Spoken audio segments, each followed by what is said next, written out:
Jesus travelled south from Galilee to Jerusalem and stayed among friends in the village of Bethany, which was just a short walk from Jerusalem.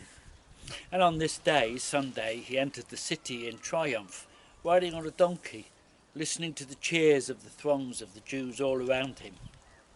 However, his approach was not that of a conqueror. The Romans understood triumphal entries, but Jesus' entry was humble and lacking any of the power symbols of the day. We read more of that account of his entry into Jerusalem in Mark chapter 11, the first 11 verses. When they were nearing Jerusalem at Bethpage and Bethany on the Mount of Olives, he sent 2 disciples with instructions. Go to the village across from you, and as you enter you'll find a colt tethered, one that has never been ridden. Untie him and bring him to me. And if anyone asks, what are you doing, just say the master needs him, and we'll return them straight away. They went and they found the colt tied to the door at the street corner and started to untie him. Some of those standing nearby said, what are you doing? Why are you untying the colt? The disciples replied exactly as Jesus had instructed him, and the people let them go. They brought the colt to Jesus, spread their coats on it, and he mounted. The people gave him a wonderful welcome, some throwing their coats on the street, others spreading out rushes they had cut in the fields, and running ahead and following after him, they were calling out, Hosanna! Blessed is he who comes in God's name. Blessed is the coming kingdom of our father David. Hosanna in highest heaven.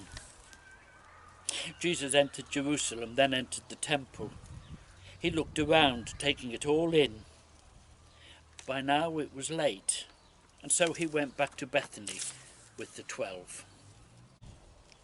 This story speaks richly to us about what God values. Jesus lives without pageantry. He is gentle, humble, and unpretentious. His followers are not the power brokers of his day who actually dislike him. Jesus' entry is met with the simplest gesture of celebration, gratitude and welcome from ordinary people he treasures. And this means any one of us can do what he admires. The irony of Jesus' acceptance as the new Davidic king by the crowds who would only 5 days later cry for his execution should be a sobering reminder of the human tendency to want God on our own terms.